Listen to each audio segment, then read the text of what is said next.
Y en primer lugar, buenas tardes a todos. Mi nombre es Patricia y os doy la bienvenida al segundo seminario de Introducción al Humanismo Cristiano, que estamos celebrando desde la cátedra del mismo nombre de Humanismo Cristiano, liderada por el Instituto Hervás, una de las cátedras de la Universidad Católica de Ávila.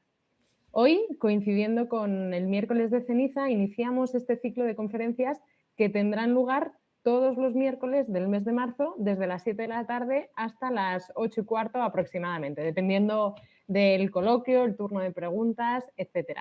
Y a lo largo de estas sesiones, varios expertos nos acompañarán para conocer más de cerca esta corriente de pensamiento que busca divulgar y ofrecer respuestas al momento de inquietud social que vivimos, partiendo de dos pilares fundamentales que son la dignidad de la persona y el bien común. A continuación, disfrutaremos de la primera ponencia a cargo de don Manuel Alonso, que está con la cámara activa, aquí le identificáis, colaborador del Instituto Hervás y economista, que ha desarrollado su carrera profesional en el sector de la energía. Durante más de 30 años ha desempeñado altos cargos de responsabilidad en varias áreas de Repsol, pasando por el área financiera, corporativa de Fiscalidad Internacional y seguros. En la actualidad es miembro activo y colabora con la ONG ACOES, que se dedica a la promoción y desarrollo en Honduras.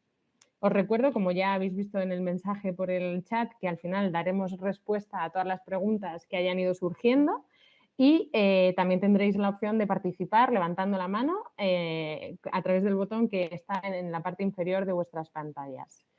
Y nada, os dejo con Manuel, que introducirá y asentará las bases sobre qué es el humanismo cristiano en esta primera ponencia. Gracias, Manuel. Hola, muchas gracias, Patricia, por tu presentación. Bueno, y gracias al Instituto Hervás y a la Cátedra de Humanismo y a la Universidad de Ávila y en concreto a la Cátedra de Humanismo Cristiano por invitarme a esta ponencia, ¿no? Bueno, como bien os ha dicho Patricia, esta va a ser la primera de 4 charlas que van a desarrollar aspectos clave del humanismo cristiano. A mí me ha tocado, pues, la primera, que la hemos llamado así, ¿qué es el humanismo cristiano? Es decir, ver qué es un poco esto, ¿no? ¿Qué es esto de humanismo y cristiano, ¿no? Bueno, el otro día veía yo una charla, un podcast en concreto de un empresario que hablaba de... estaba con otros emprendedores jóvenes, ¿no? Y bueno, era un coloquio. Y entonces, en determinado momento le preguntaban por su experiencia y tal, y lo que él vino a decir es que copiar es bueno. Dice, a mí me ha ido bien en la vida porque he copiado. No he copiado en los exámenes, sino he copiado lo que he visto, las cosas buenas que he visto, las he copiado y las he mejorado. Y con eso he conseguido que me fuera bien. Bueno, pues lo que vamos a ver en el humanismo cristiano va a ser una serie de ideas que surgen a lo largo de la historia y que lo que ha hecho el humanismo cristiano es hacerlas suyas, copiarlas y mejorarlas. Y a medida que ha ido pasando la historia, pues se han ido incorporando ideas nuevas hasta que ya se ha conformado pues, en lo que actualmente tenemos, ¿no? Entonces, lo que vamos a ver en esta charla básicamente va a ser esos fundamentos del humanismo cristiano, cómo a lo largo de la historia se han ido desarrollando. Estamos, como decía Patricia, con una realidad social que lo podéis ver, que el mundo está loco España y está loco el mundo en general, ¿no? Hay muchos conceptos que surgen por todas partes y la gente ya no sabe a qué tenerse, ni las ideologías no funcionan tampoco, o por lo menos todo lo bien que debieran. Y luego, además, si todo esto lo mezclamos con una gran cantidad de manipulación que hay, pues al final esto se puede volver ingobernable, ¿no? Pues el humanismo cristiano lo que va a tratar de dar es una respuesta coherente a todo esto, ¿no? No va a ser una solución concreta a una cosa concreta, pero sí que nos va a permitir tener una explicación y tratar de solucionar grandes problemas. Bueno, como vamos a empezar con la historia, voy a empezar por los primeros, que son los clásicos, y en este caso le toca a los estoicos, ¿no? En el siglo IV antes de Cristo, a finales del periodo helenístico es cuando surge esta corriente de pensamiento. Después de la muerte de Alejandro Magno, el mundo griego se desestructura y entonces, en este contexto de inestabilidad general y crisis social y política, surgen estas corrientes filosóficas que buscaron encontrarle un sentido a la vida. Bueno, ahí tenéis algunos de los principales pensadores estoicos, que son Zenón de Litio, por ejemplo, de Citio, perdón, que fue el fundador del estoicismo. Y este fue un comerciante de la ciudad de Citio que perdió todos sus bienes en un naufragio y a partir de este momento empezó a estudiar filosofía, se fue a Atenas y allí estudiando filosofía, acabó fundando este movimiento, esta corriente filosófica. Luego Epícteto, que también es conocido, y este era un filósofo romano de origen griego que fue esclavo casi toda su vida, y en el año 93 después de Cristo fundó esta escuela estoica en Nicópolis. Lucio Anneo Séneca, que es hiper mega conocido por sus escritos y porque fue un filósofo y político romano cuyos escritos son fuente de estudio, ¿no? Y algunos de sus libros más conocidos, pues las cartas a Lucilio, por ejemplo, o sobre la ira, y tiene otro sobre la felicidad, que ese es un tema muy estoico. Marco Aurelio Antonino, que también es muy conocido porque este era emperador romano y escribió un libro que se llama Meditaciones, en el que realizó una serie de reflexiones acerca del gobierno desde una posición estoica, ¿no? Bueno, pues, ¿qué es lo que nos viene a decir el estoicismo? Nos dice que, bueno, primero hay que decir que más que un sistema filosófico, es una filosofía de vida. A partir de su concepción del universo, propone prácticas de la vida cotidiana para lograr la felicidad. Considera que el camino hacia la felicidad consiste en ejercitar la virtud a través de la ciencia. La persona que es libre es feliz y si está sujeta a su voluntad se liberará a través de la razón. Los estoicos consideran que el universo es un organismo vivo con un alma racional. Esta razón universal y divina, lo que ellos llaman el logos, participa de todo lo que existe y permite explicar todo, cada situación, incluso aquellas que puedan parecer negativas para una persona, tienen explicación en el orden del logos, ya que cada elemento particular se funde en un orden cósmico del que participamos todos. La inteligencia de cada persona es una partícula de esta razón universal. Por tanto, todas las personas son iguales entre sí. Y esto hay que decir que es muy importante porque en un mundo como el griego y el romano, en el que había tantas diferencias sociales y la existencia de la esclavitud, era un poco remar contracorriente, ¿no? O sea, en cierto modo, remaban contracorriente. Y esto es un punto que es importante porque hay veces que hay que luchar para conseguir lo que uno quiere. Como todas las personas participan de esta racionalidad del logos, el modo de alcanzar la felicidad es vivir en sintonía con esta razón que gobierna el universo. Y hay una cosa muy importante que dicen los estoicos, y es que al final vienen a decir que tu felicidad depende de ti, por decirlo así. Lo único que las personas pueden hacer frente a los eventos del mundo es controlar su propio modo de enfrentar las cosas. Y en esto consiste la libertad humana, en el modo de enfrentar estos acontecimientos que de todos modos van a suceder. Veréis que luego hablamos también de la libertad en otros pensadores, porque es un tema importante y luego lo veremos. Otra cosa que va a tomar el humanismo cristiano es que el modo estoico de vida consiste en vivir en armonía con la naturaleza. Esto significa vivir de acuerdo con la propia naturaleza, que en los humanos es una naturaleza, un ser humano es un ser social y racional. Por tanto, el estoicismo lo que propone es el uso de la razón para mejorar la vida social. Y eso, eso es algo que toma el humanismo cristiano. Queremos mejorar la sociedad. Otra cosa también muy importante que también incluye, o sea, que también hace suyo el humanismo cristiano es que privilegia el aspecto ético sobre todos los demás. La función de la ética, según los estoicos, es mostrar a las personas el camino para alcanzar la felicidad. Los estoicos dividen las emociones en dos tipos, las negativas como el miedo, el odio, la ira, y las positivas como el amor y la alegría. Ellos tratan de eliminar las negativas y desarrollar las positivas en un proceso de construcción del carácter hacia la virtud.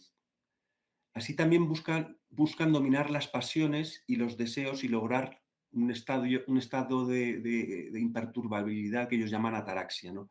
En definitiva, es un Bien, estado en el amigo. que ¿Vosotros qué tal? tratan de controlar las emociones. Bueno, otra cosa importante es el memento mori, ¿no? Recuerda que morirás. Perdón, escucho por ahí un micrófono, no sé si me estoy escuchando yo a mí mismo o qué, pero oigo un ruido por ahí. Lo digo por si alguien tiene encendido el micrófono para que lo apague, por favor. Sí, acabo de silenciar, Manuel. Estoy Vale, pendiente. vale, vale. Gracias. Eh, el memento mori, recuerda que morirás. Nos recuerdan, y precisamente hoy que estamos en el día de miércoles de ceniza, la reflexión sobre la mortalidad es una herramienta para valorar el presente y vivir con propósito, sin perder el tiempo en trivialidades, ¿no? O sea, hay que aprovechar el tiempo. Y por último, los estoicos ven los desafíos como oportunidades para practicar la virtud y fortalecer el carácter. La adversidad es una prueba que nos permite crecer, o sea, son resilientes, ¿no?, a la adversidad. Bueno, con esto terminaríamos lo que es los estoicos, aunque os voy a poner un vídeo de la forma no es estoico, pero sí que da una idea de lo que los estoicos querrían, ¿no? Y lo he sacado de una película. Entonces, voy a ver si me funciona bien el tema y os lo pongo ahora. No vas a creer esto, pero cabías aquí. Te levantaba y le decía a tu madre, este niño va a ser el mejor hijo del mundo. Este niño será mejor que cualquier persona del mundo. Y creciste siendo maravilloso. Era genial verte todos los días, era un privilegio. Cuando llegó el momento de que fueras un hombre y enfrentar al mundo, lo hiciste. Pero en algún momento cambiaste. Dejaste de ser tú. Dejaste que las personas te señalaran y dijeran que no eras útil. Y cuando se volvió duro, empezaste a buscar a quién culpar, como a una sombra. Te diré algo que ya sabes. El mundo no es un arco iris y nubes rosas. Es un mundo malo y muy salvaje. Y no importa qué tan rudo seas, te pondrá de rodillas y te dejará así permanentemente si lo dejas. Ni tú, ni yo, ni nadie golpeará tan duro como la vida. Pero no importa qué tan duro lo hagas. Importa lo duro que resistas y sigas avanzando. ¿Cuánto resistirás y seguirás avanzando? Así es como se gana. Y si sabes cuánto vales, sal a buscar lo que mereces, pero debes ir dispuesto a que te den golpes y no a culpar a otros y decir, no soy lo que quiero ser por él, por ella o por nadie. Los cobardes lo hacen y tú no lo eres. Tú eres mejor, hijo. Después de los estoicos, ha dado una pequeña explicación, un breve resumen de lo que sería el estoicismo, ¿no? Aplicado a conceptos concretos, ¿no? A la vida de este chico. Después de los estoicos vienen los pensadores cristianos, ¿no? Y en concreto hay que decir que las ideas que subyacen de los evangelios están en la base del humanismo cristiano. La importancia del amor y el reino de Dios son ideas muy importantes. Entonces, empezamos con San Agustín, que enfatizó mucho la importancia de la fe en la búsqueda de la verdad y la salvación. Él creía que la razón y la fe eran compatibles, pero sostenía que la fe debía guiar a la razón. resalta la conexión, especialmente la conexión personal y emocional con la fe. En su libro Confesiones, muy conocido, ¿no? y en él reflexiona sobre su vida, sus pecados pasados y su conversión al cristianismo. Este trabajo influyó mucho en la literatura espiritual y autobiográfica, y yo es un libro que recomiendo mucho porque la verdad es que es fácil de leer y no hay por qué leerlo de corrido, se puede ir leyendo poco a poco, incluso alternando con otra cosa que estés leyendo, ¿no? San Agustín desarrolló la doctrina del pecado original, argumentando que la humanidad hereda el pecado de Adán y Eva. Consideraba el mal como ausencia de bien y defendía la necesidad de la gracia divina para superar el pecado. En su obra La ciudad de Dios, Agustín abordó la relación entre la Iglesia y el Estado y defendió la existencia de dos ciudades, la ciudad terrenal, que está sujeta a la corrupción y al pecado, y la ciudad de Dios, que está formada por los creyentes y destinada a la vida eterna. También reflexionó sobre la naturaleza del tiempo y la eternidad, argumentando que Dios existe fuera del tiempo y que la creación es una expresión temporal de la realidad divina. En su búsqueda por la verdad, exploró la naturaleza del conocimiento y la importancia de la iluminación divina en la comprensión de la verdad. Y luego habló también de otra cosa que es muy importante, que ya he hecho referencia antes en los estoicos, que es la libertad. Defendió la existencia del libre albedrío, pero también reconocía la necesidad de la gracia divina para que el ser humano eligiera el bien y se alejara del mal. Es decir, libre albedrío frente a libertad. Realmente tú puedes tener la capacidad de decisión, pero si no eliges el bien, no serás realmente libre. Solamente haciendo el bien serás libre. Y este es un tema importante que luego veremos que se va a repetir también más adelante y que toma, por supuesto, el humanismo cristiano, ¿no?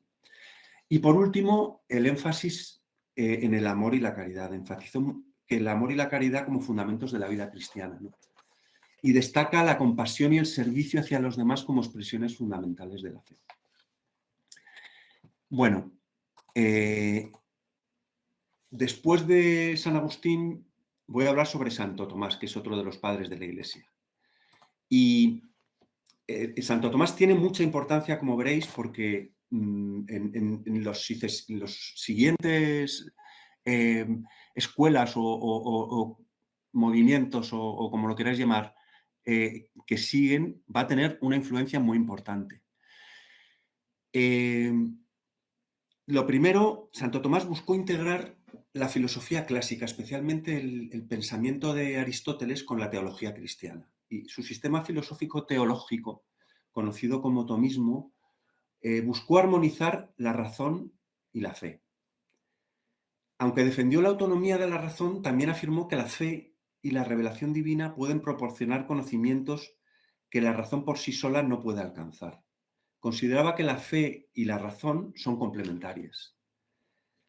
También defendió la existencia de una teología natural, argumentando que la razón humana puede llegar a conocer algunas verdades sobre Dios y la moral a través de la reflexión filosófica independientemente de la revelación divina.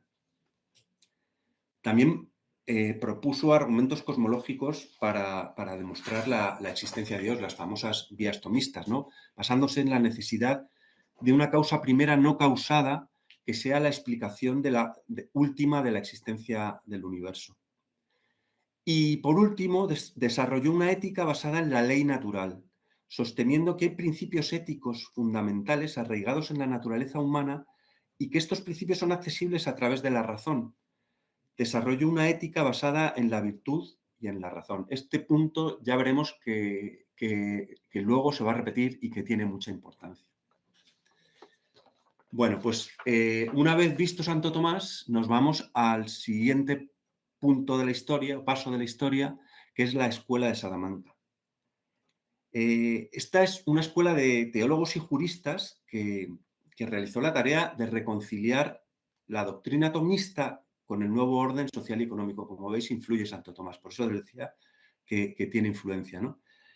Los temas de estudio se centraron básicamente en el hombre y sus problemas prácticos, problemas morales, económicos, jurídicos, aunque no se trata ni mucho menos de una doctrina única aceptada por todos.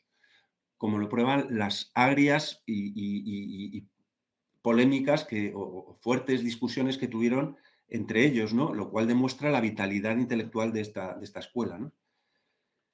Hay que decir que en el Renacimiento nace en las ciudades-estado en el siglo XV. Bueno, pues en el siglo XVI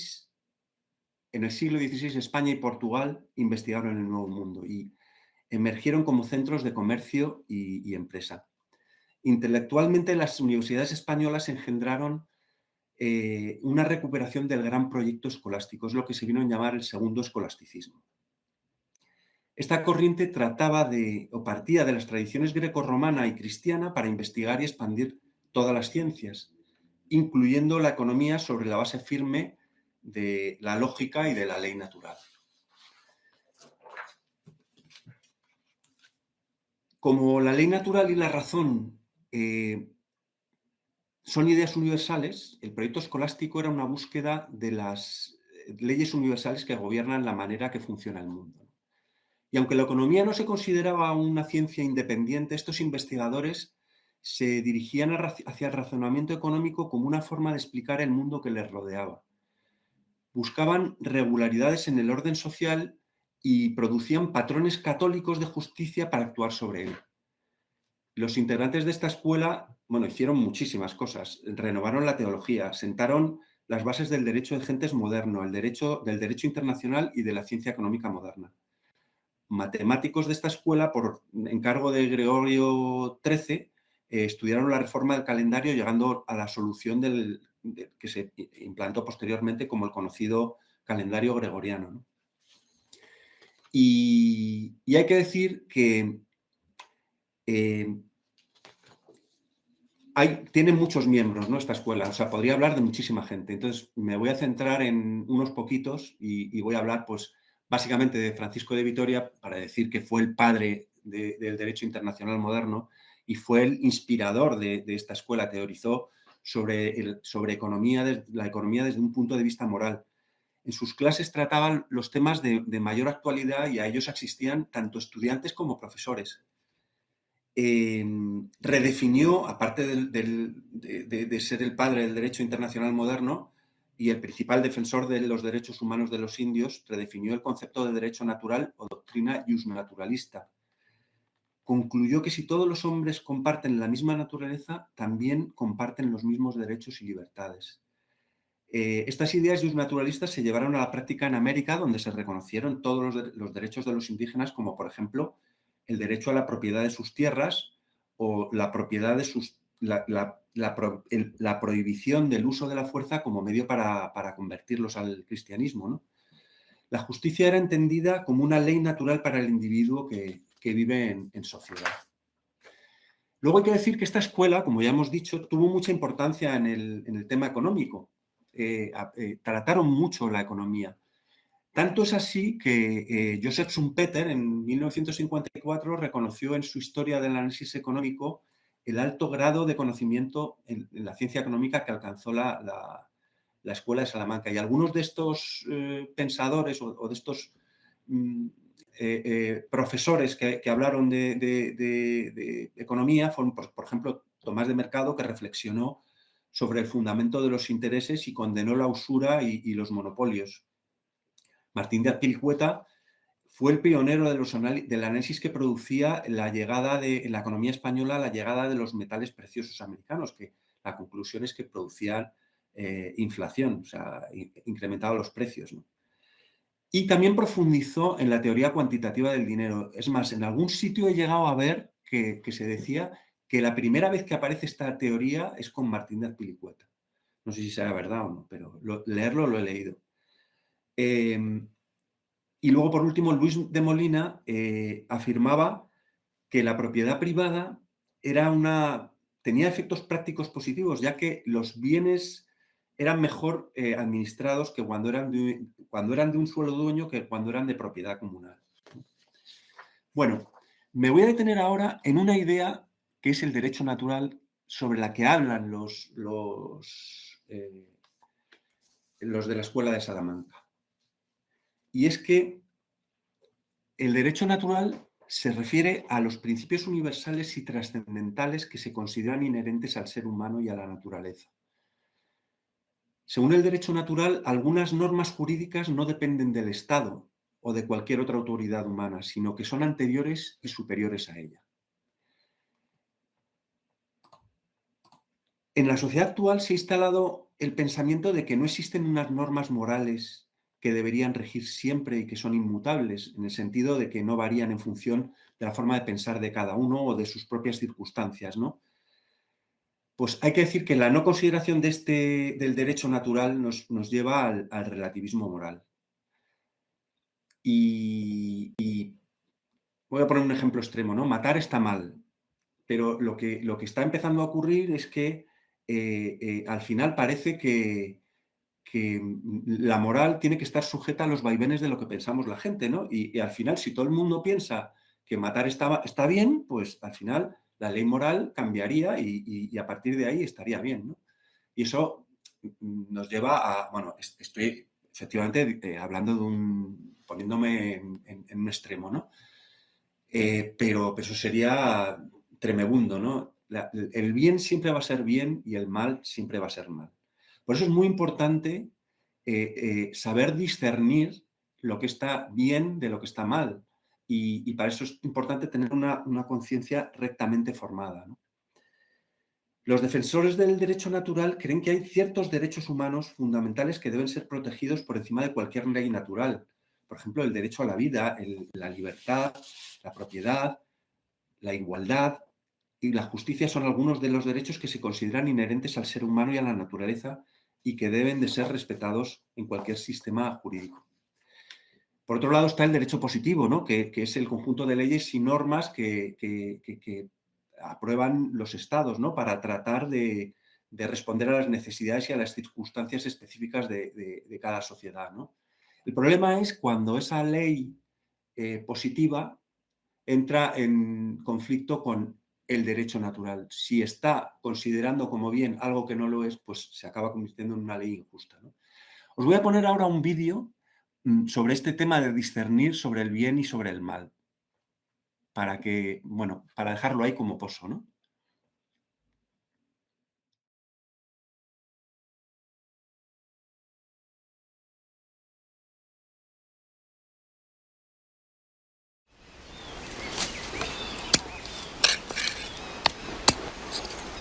Deja que te pregunte, ¿cuánto confías en tu capacidad de discernir el bien del mal? Suele ser bastante obvio. ¿Y tu criterio para que algo sea bueno, cuál es? Si me ayuda a mí o a la gente a la que quiero. ¿Y malo? Si es dañino. Si le causa dolor a alguien que me importa. Así que, básicamente, tú eres el juez. Sí, supongo. ¿Nunca te has equivocado? ¿O has cambiado de opinión con el tiempo? Claro. Y hay muchos más como tú. Todos determinando lo que creéis que es bueno y malo. Y cuando tu bien choca contra el mal de tu vecino, surgen los conflictos, aparecen las guerras. Porque todos insistís en jugar a ser Dios. No fuisteis creados para hacer eso. Por vuestra cuenta. El mundo siempre ha estado destinado a ser una conversación entre amigos. Bueno, esta escena está tomada de la película La cabaña, que no sé si conoceréis, pero... Y el papel de la chica es Dios.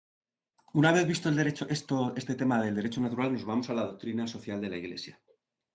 La doctrina social de la Iglesia es un cuerpo de enseñanzas y principios éticos desarrollados por la Iglesia Católica para abordar cuestiones sociales, económicas y políticas desde la perspectiva de la fe cristiana, ¿no?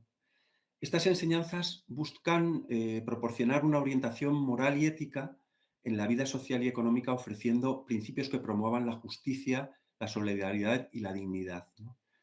La expresión doctrina social, perdón, se remonta a Pío XI y designa todo el corpus doctrinal relativo a temas de relevancia social que a partir de la encíclica Rerum Novarum se ha desarrollado en la Iglesia a través del magisterio de los romanos pontífices y de los obispos en comunión con ellos. Bueno, pues voy a dar un pequeño apunte de algunas de las encíclicas que se han producido desde León XIII hasta ahora. Voy a pasar 3 o 4 minutos, tampoco me voy a enrollar con este tema porque tampoco, o sea, me podría tirar mucho tiempo y no se trata de eso, ¿no? Se trata de dar una perspectiva global. Entonces, Rerum Novarum es la que empieza todo esto con León XIII y enumera los errores que provocan el mal social y expone la doctrina social sobre el trabajo y sobre el principio de colaboración contrapuesto a la lucha de clases como medio fundamental para el cambio social. Hay que decir que en esta época el marxismo estaba ya haciendo de las suyas bastante, ¿no? Habla también sobre el derecho de los débiles, sobre la dignidad de los pobres y las obligaciones de los ricos, sobre el perfeccionamiento de la justicia por la caridad y sobre el derecho a tener organizaciones profesionales. Después de León XIII viene Pío XI, que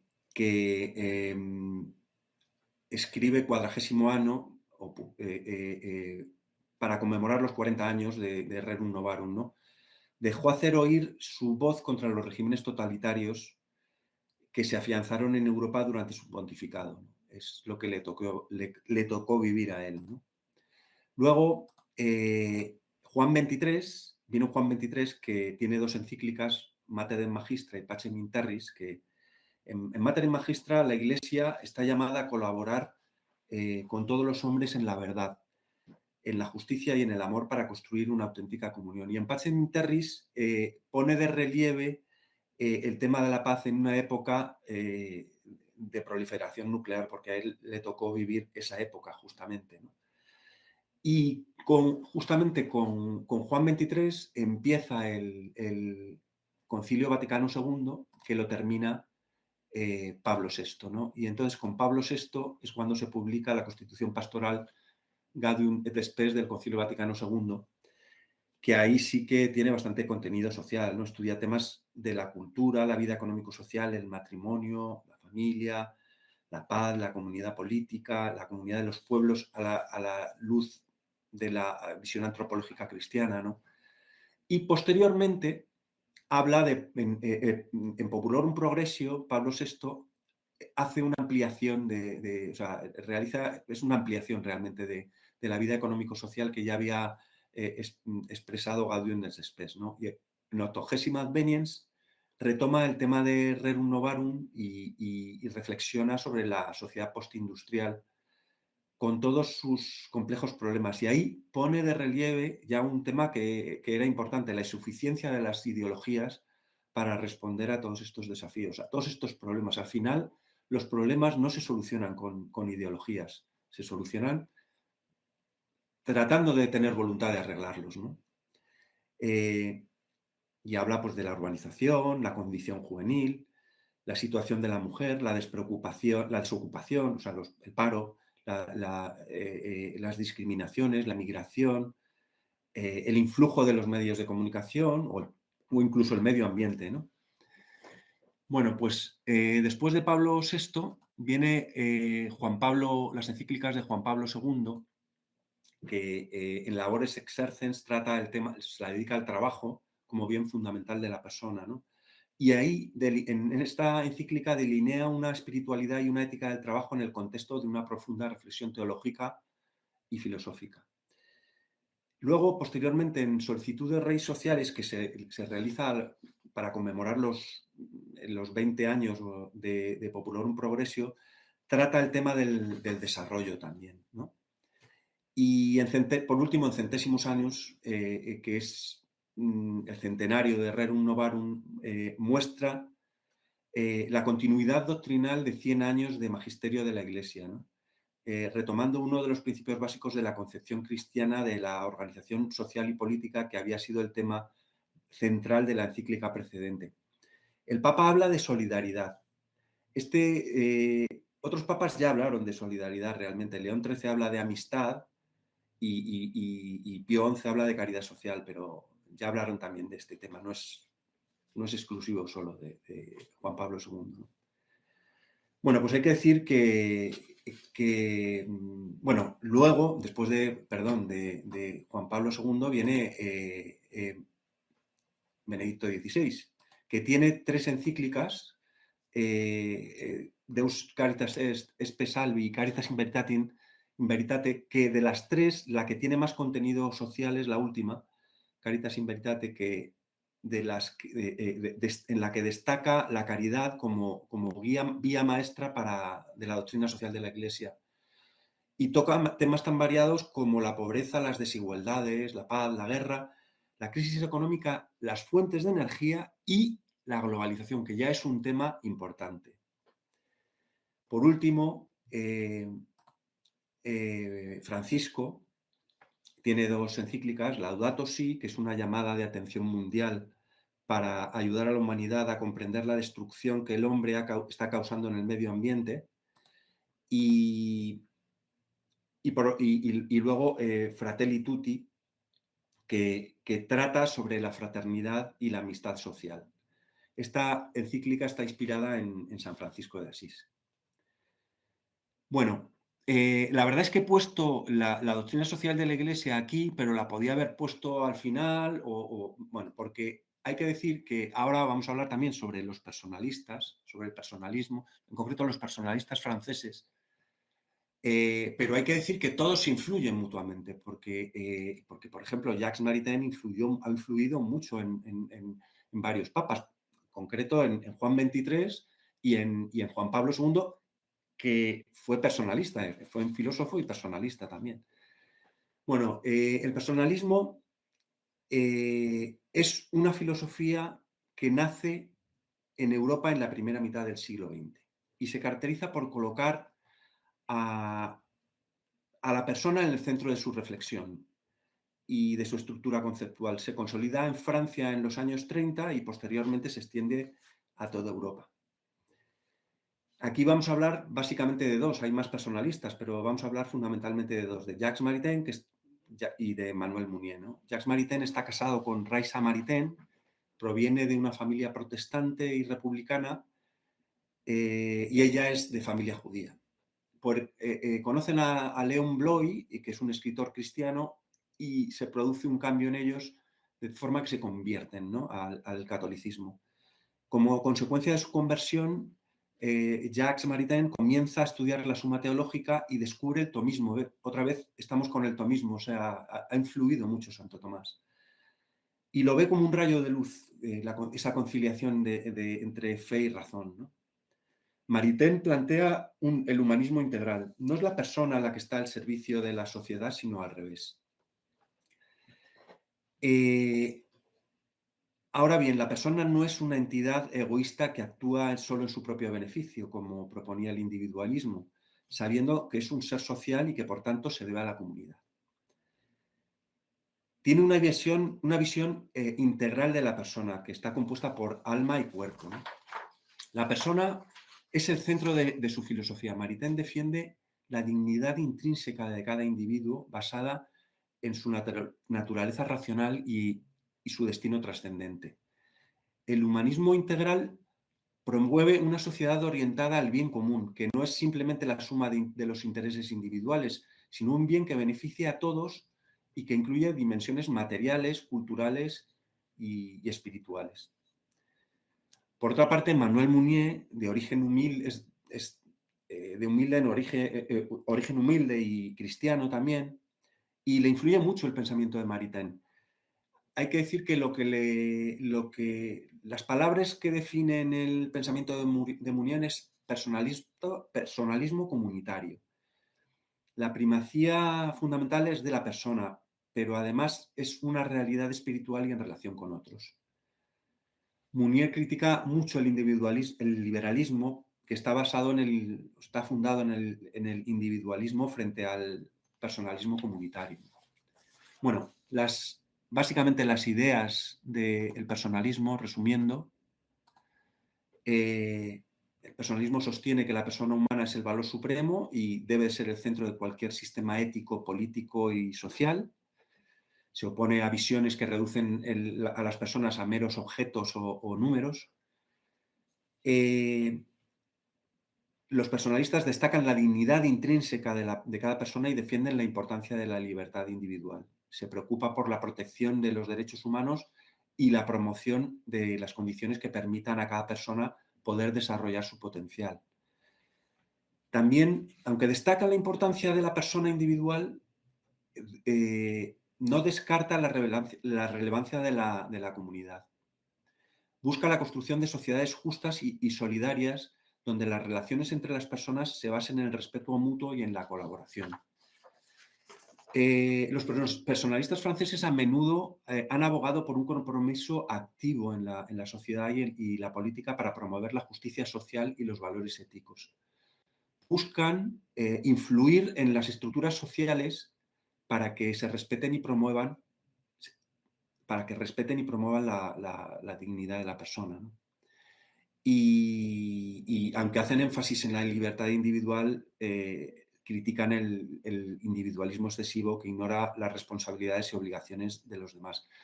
Se trata de buscar un equilibrio entre la promoción de la libertad personal y la construcción de una comunidad solidaria. Bueno, pues llegado a este punto, vamos a detallar cuáles son los principios y valores o en qué se basa el humanismo cristiano. Se basa en algo ya de lo que hemos hablado, que hablan los papas y que hablan los personalistas, que es la dignidad de la persona. Estos principios y valores que vamos a ver parten de eso, de la dignidad de la persona. La dignidad que expresa el valor que le corresponde al ser humano, que está compuesto por alma y cuerpo y que es un ser irrepetible. Fijaos, por el simple hecho de existir, desde el momento de la concepción hasta el momento en que el último hálito de aliento sale de un ser humano, hasta el momento de su muerte, la persona merece todo nuestro respeto. Todo esto es independiente de si esa persona está cuerda, si es lista, si es inteligente, si es buena, si es mala. La dignidad no te la da el cargo que ocupas o el dinero que tienes, sino el hecho de ser una persona, el hecho de existir.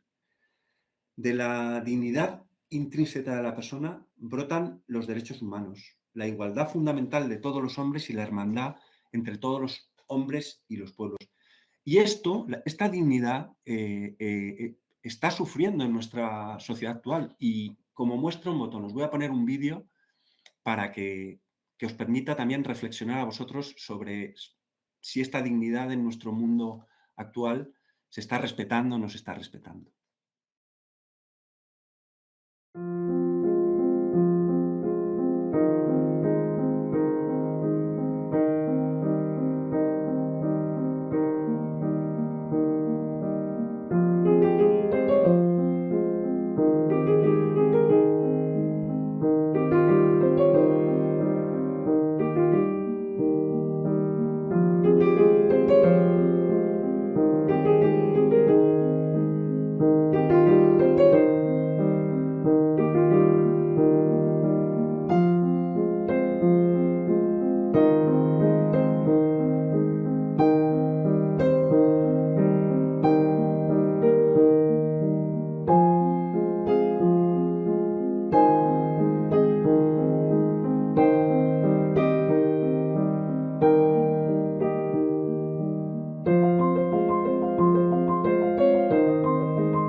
como veis, el panorama es un vídeo de animación y lo exagera todo un poco, ¿no? Pero algo de razón tiene. O sea, la verdad es que vivimos en una sociedad a veces un poco despiadada.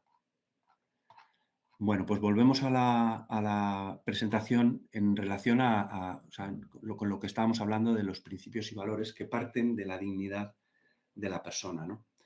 Y el primero de estos principios es el bien común, el principio del bien común, que en alguna de las charlas posteriores se va a detallar más, ¿no? Según una primera y vasta acepción, por bien común se entiende el conjunto de las condiciones de vida de las condiciones de la vida social que hacen posible a las asociaciones y a cada uno de sus miembros el logro más pleno y más fácil de la propia perfección. Dos palabras, bien común, bien que es de todos. Siendo de todos y de cada uno es y permanece común, porque es indivisible y porque solo juntos es posible alcanzarlo, acrecentarlo y custodiarlo también en vistas al futuro. Una sociedad que en todos sus niveles quiere positivamente estar al servicio del ser humano es aquella que se propone como meta prioritaria el bien común.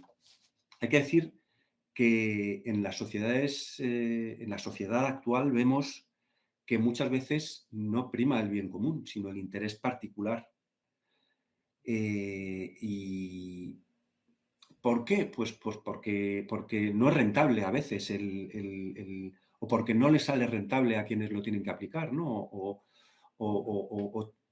porque hay egoísmo simplemente, ¿no? Bueno, hay que decir que este principio es muy importante y va a modular los otros principios de los que vamos a hablar, porque lo que se trata es que no sufra la dignidad de la persona, ¿no?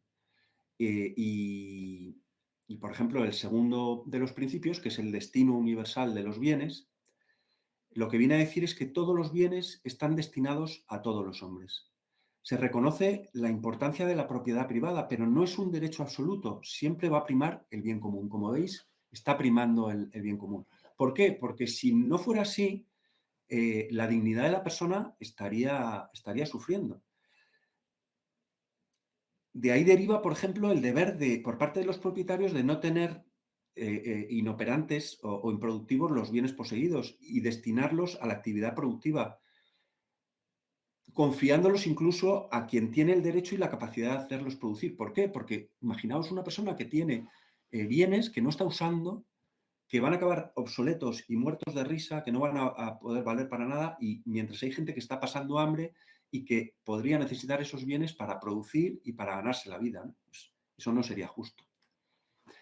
Bueno, como veis, prima el bien común, ¿no? El bien común está modulando a este otro principio. Luego viene otro principio que es muy importante, el principio de la subsidiariedad. Este principio lo que expresa es la idea de servicio esencial en el ámbito de la sociedad civil, que está formada por familia, los grupos, asociaciones, realidades locales, Estado, o el deber de ayudar al ciudadano a lograr con facilidad y plenitud su propia perfección, ¿no? Es la característica esencial de toda la vida social. De igual manera que el Estado no puede erigirse en representante único de la sociedad y realizar por sí las funciones que otros grupos inferiores pueden cumplir, tampoco estos grupos pueden invadir el área de autonomía de otros grupos inferiores y así hasta llegar a la libertad, hasta la libre iniciativa del individuo. Conforme a este principio, todas las sociedades de orden superior se tienen que poner en actitud de ayuda, por tanto, de apoyo, de promoción, de desarrollo respecto de las menores. ¿Por qué es importante esto? Pues porque si no fuera así, los individuos y los diferentes estamentos de la sociedad no tendrían ningún aliciente para hacer nada. O sea, tendrían que estar apáticos totalmente, o serían apáticos, ¿no? Y eso sería terrible para la sociedad. Es una pérdida de riqueza, ¿no? Luego viene el principio de la participación. Consecuencia que es una consecuencia característica de la subsidiariedad y expresa una serie de actividades mediante las cuales el ciudadano como individuo o asociado a otros, directamente o por medio de los propios representantes, ¿no? Contribuye a la vida cultural, económica, política y social de la comunidad civil a la que pertenece, ¿no? La participación es un deber de todos, que todos han de cumplir conscientemente y en modo responsable y con vistas al bien común, siempre el bien común. Esta participación debe ser una de las mayores aspiraciones del ciudadano, ¿no? que está llamado a ejercer libre y responsablemente su papel cívico en la sociedad. Y además es uno de los pilares de la democracia, de los regímenes democráticos. La participación exige una responsabilidad por parte de todos y es importante que nosotros seamos conscientes y la ejercitemos en todos los ámbitos de nuestra vida, no solo en las elecciones a gobierno, en las elecciones europeas, también en las asociaciones profesionales en las que estés, en la empresa. O sea, es importante que participemos en todo. Porque es importante que actuemos, ¿no? Que tenemos que actuar, tenemos que mejorar el mundo. Y nuestra forma de hacerlo es participando. Y por último, está el principio de solidaridad. La solidaridad social es un concepto moral referido a la capacidad o actitud de los individuos de una sociedad para ayudarse y apoyarse unos a otros en los aspectos puntuales de la vida cotidiana. Su fundamento está en la dignidad de la persona y cada uno de los seres humanos y de los pueblos y en su carácter social.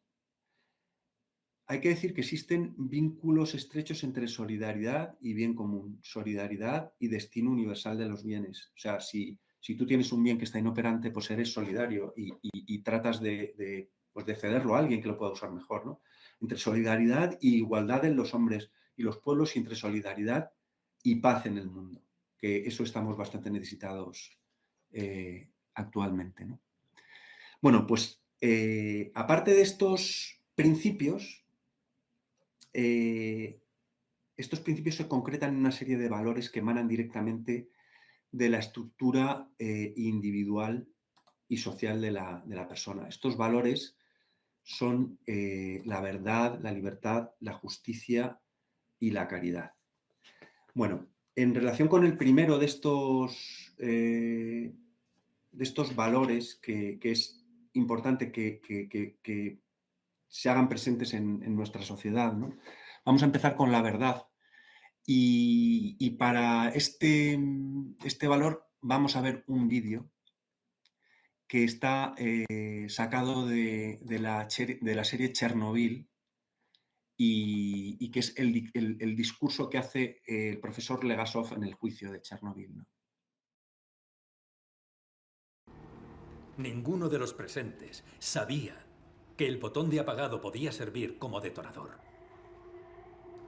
No lo sabían porque se lo habían ocultado. Camarada Legasov, está contradiciendo sus declaraciones en Viena. Lo que dije en Viena era mentira. Mentí al mundo. No fui el único que guardó el secreto. Fuimos muchos. Solo seguíamos órdenes del KGB y del Comité Central. Pero ahora mismo hay 16 reactores en la Unión Soviética con el mismo fallo fatal.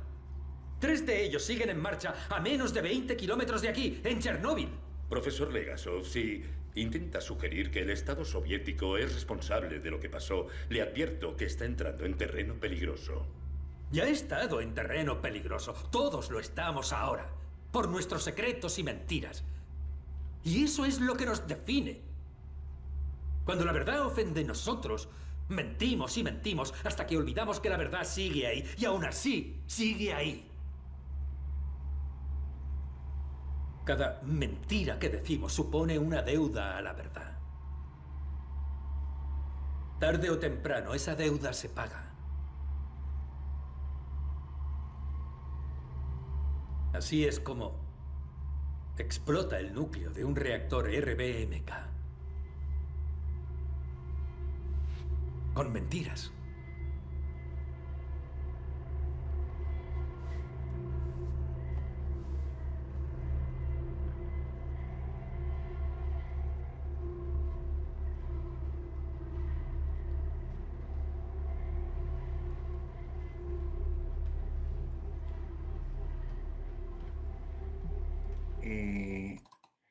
no se puede decir más alto, pero no más claro. Y yo creo que expresa perfectamente de lo que yo quiero hablar en la verdad, o sea, para hablar sobre lo que es la verdad, ¿no? Nuestros secretos y mentiras, eso es lo que nos define. Cuando la verdad ofende, nosotros mentimos y mentimos hasta que olvidamos que la verdad sigue ahí y sigue ahí. Es decir, el bien sigue ahí. Y cada mentira que decimos es una deuda contra la verdad. Y esa deuda, más tarde o más temprano, hay que pagarla.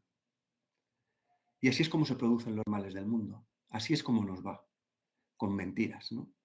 Bueno, pues por eso es muy importante que estemos atentos por la manipulación a la que podemos ser sometidos con las mentiras, ¿no? Además cada vez más, de forma más sofisticada, porque pensad, por ejemplo, con la inteligencia artificial, cómo puede ser eso, ¿no?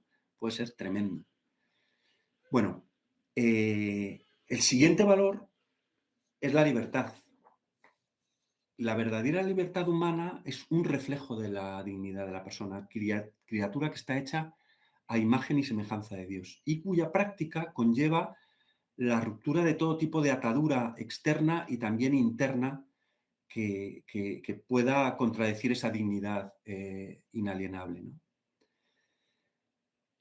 Pero la libertad, como ya hemos dicho antes, debe ejercerse como capacidad de rechazar lo que es moralmente negativo, cualquiera que sea la forma en que se exprese, como capacidad de desapego efectivo de todo lo que pueda obstaculizar el crecimiento de las personas o de la sociedad. La plenitud de la libertad consiste en la capacidad de disponer de sí mismo con vistas al auténtico bien y en el horizonte del bien común universal. Es decir, lo que hablábamos antes de libertad frente al libre albedrío, solamente vamos a ser libres cuando realmente promovamos el bien, hagamos el bien. Para todo esto es necesario tener una conciencia rectamente formada para poder discernir, como hablábamos antes, cuando hablábamos del derecho natural, entre el bien y el mal. Por último está la justicia. La justicia no es dar o repartir las cosas a la humanidad, sino el saber decidir a quién le pertenece esa cosa por derecho. La justicia es ética, es equidad y es honestidad. Es un valor que acompaña al ejercicio de la correspondiente virtud moral cardinal. ¿Os acordáis? Prudencia, fortaleza, templanza y justicia. Y consiste básicamente en la firme voluntad, constante firme voluntad de dar a Dios y al prójimo lo que les es debido a cada uno. Este valor, la justicia, es particularmente importante en el contexto actual en el que el valor de la persona, su dignidad y sus derechos se ven amenazadas por criterios de utilidad y de tener. La justicia adquiere un sentido muy grande en el humanismo cristiano, porque no es una simple convención humana. Lo que es justo no está determinado por la ley, sino por la identidad profunda del ser humano. Y por último, la caridad. Bueno, la caridad es el amor. Si hay un valor cristiano por excelencia es el amor, ¿no? Los valores de la verdad, de la justicia y de la libertad nacen y se desarrollan de la fuente interior de la caridad. Si hay algo que resume el espíritu cristiano, eso es el amor. Y en este sentido, el amor nos va a hacer más justos, más libres y más libres dentro de la verdad. Luego simplemente quiero hacer un apunte sobre los derechos humanos y el humanismo cristiano. Hay que decir que la declaración, este movimiento, es uno de los esfuerzos más relevantes para responder eficazmente a las exigencias de la dignidad humana, ¿no? La Declaración Universal de los Derechos del Hombre de las Naciones Unidas del 10 de diciembre de 1948, Juan Pablo II las definió como una piedra miliar en el camino del progreso moral de la humanidad. Y estos derechos tienen que ser tutelados en su conjunto, no singularmente. Es decir, un reconocimiento solamente parcial equivaldría a una especie de falta de reconocimiento. Y hay que decir que lo importante en esto es que hay que tratar de ajustar esa distancia entre la letra y el espíritu, porque efectivamente distan mucho de de llegar a ser una realidad. Esta solemne proclamación de los derechos del hombre está contradicha por la realidad de violaciones, guerras, abortos, bueno, niños soldado, tráfico de seres humanos, explotación de trabajadores, tráfico de drogas, prostitución, un montón de cosas que vemos que están en nuestra sociedad y que hacen que la dignidad del ser humano pues, no sea una realidad, ¿no? Bueno, pues dicho todo esto, volvemos a la pregunta inicial. ¿Qué es el humanismo cristiano? Pues es una mezcla de todo esto que hemos visto. Es una, podemosla llamar corriente de pensamiento que se mueve en el ámbito de las ideas, pero no solamente en el ámbito de las ideas, sino que trata de ir a la práctica. Considera a la dignidad de la persona, parte de la dignidad de la persona compuesta de alma y cuerpo. Aplica estos principios que acabamos de ver, que deben fluir y permear toda la sociedad para que sean una guía de acción de todos, ¿no? Que tienen en cuenta la comunidad y que considera a la persona en contra del individualismo. Nos lleva a la acción y considera que existen unos principios morales inmutables que todos llevamos dentro y que deben de ser respetados. ¿Cuál es el campo al que afecta esto? Pues afecta a todo, a la familia, que es la célula de la sociedad, al trabajo, la dignidad del trabajo, el derecho al trabajo, los derechos de los trabajadores, la economía, la iniciativa privada, el libre mercado, la globalización, la comunidad política, los sistemas políticos, la democracia, el Estado y su función, la comunidad internacional, la organización de la comunidad, la cooperación al desarrollo, la protección del medio ambiente, la paz. Con el humanismo cristiano tenemos un instrumento para mejorar el mundo, para conseguir un mundo más humano. Y hay que decir que estas ideas, aunque tienen el apellido de cristiano, pueden ser asumidas por por personas de otros credos o incluso no creyentes, porque se basan en la ley natural, en el derecho natural, algo que es intrínseco al propio ser humano. Entonces, puede ser aceptado por todo el mundo. Y otra cosa que me gustaría deciros es que, en la última diapositiva os he puesto ahí una serie de frutos del humanismo cristiano, ¿no? Que ahí tenéis, por ejemplo, la Declaración de los Derechos del Hombre de la que hemos hablado, o el origen de la Unión Europea. También está la democracia cristiana y un montón de instituciones educativas y culturales, entre los cuales está esta universidad, que hacen mucho bien al mundo, ¿no? Y solamente para terminar esta charla me gustaría que esta charla sirva para fomentar el espíritu crítico, para que analicéis la realidad y no os creáis todo lo que os cuentan. Rascar un poco para ver qué hay debajo, ¿no? Y actuar, pasar a la acción es importante, cada uno a su nivel, pero todos tenemos que pasar a la acción. Vivimos en un mundo que como nos crucemos de brazos, no sé qué va a ser de este mundo, ¿no? De ahí el principio de la subsidiariedad del humanismo cristiano, ¿no? Tenemos que actuar allá donde estemos. Y diréis, ¿y dónde voy a actuar yo? Pues a lo mejor no tienes otro sitio donde actuar que en tu familia, pero hay otros ámbitos como la cultura, la economía, en la empresa, en cualquier aspecto de la sociedad podéis actuar. Lo que os pido es que tengáis un poco de imaginación y, bueno, pues adelante, ¿no? Y aquí termino. O sea, aquí ya se ha acabado mi charla. Muchísimas gracias, Manuel. Un placer escucharte y todo lo que nos has comentado. Y damos inicio al turno de preguntas, si alguien quiere comentar algo. Mientras tanto, he ido recabando por redes sociales las preguntas que nos hacen a través de X y la primera que nos lanzan es, bueno, son dos muy parecidas, a ver qué te parece, Manuel.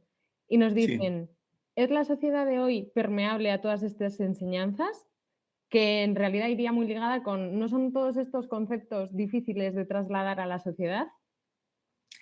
Yo creo que la razón de esta charla precisamente es que esto se conozca, porque la gente actúa y muchas veces hay gente que por intuición está actuando de una forma correcta, pero es importante saber que hay una razón detrás de esa forma de actuar, ¿no? Y yo creo que sí que hay gente que está tratando de hacer cosas para que estos principios se promuevan, pero hay que decir también que estos principios están sufriendo, o sea, que no se están aplicando en muchos casos, o sea, que distan mucho de que hayan permeado a la sociedad, ¿no? Porque lo vemos claramente en muchas de las cosas. Nuestra democracia, por ejemplo, no es perfecta, pero nuestra sociedad tampoco lo es. Lo que ponía en el vídeo es una muestra de ello, ¿no? El vídeo sobre la dignidad humana, ¿no? Muy bien, muy bien, muy bien. Otra cuestión que nos llega por redes sociales. ¿Por qué no se estudia en la sociedad, igual que otras cuestiones, esto del humanismo cristiano? En cambio, asignaturas más sencillas como biología, matemáticas, etcétera, están a la orden del día. Pues la verdad es que no sé por qué, pero sí que se debería de estudiar. ¿Sabes lo que pasa? Que quizás, por ejemplo, en los colegios, si tú llegas con algo que ponga el apellido cristiano, pues a lo mejor parece como que no, que no procede, ¿no? Pero yo creo que es algo que es perfectamente aplicable porque es que son ideas que no tienen que ver solo con una religión, o sea, se están basando en el derecho natural, ¿no? Que es algo que todos tenemos, ¿no? Fenomenal, Manuel. No sé si he contestado, pero bueno. Ujú. Sí, seguiremos los comentarios por si hacen más Sí, preguntas, pero sí, está muy bien contestada. Y me uno a José Antonio Calvo de la Universidad de Ávila, la Universidad Católica de Ávila, que te da la enhorabuena por esta fantástica ponencia. Y si no hay más preguntas, os esperamos el próximo miércoles a las 7 de la tarde, a la misma hora. ¿Sí? Y además, el próximo miércoles tendremos a Javier Pardo que nos hablará sobre la dignidad de la persona. Así que muchísimas gracias a todos los que os habéis quedado a escuchar a Manuel y esperamos que os haya servido. Un saludo. gracias, hasta luego.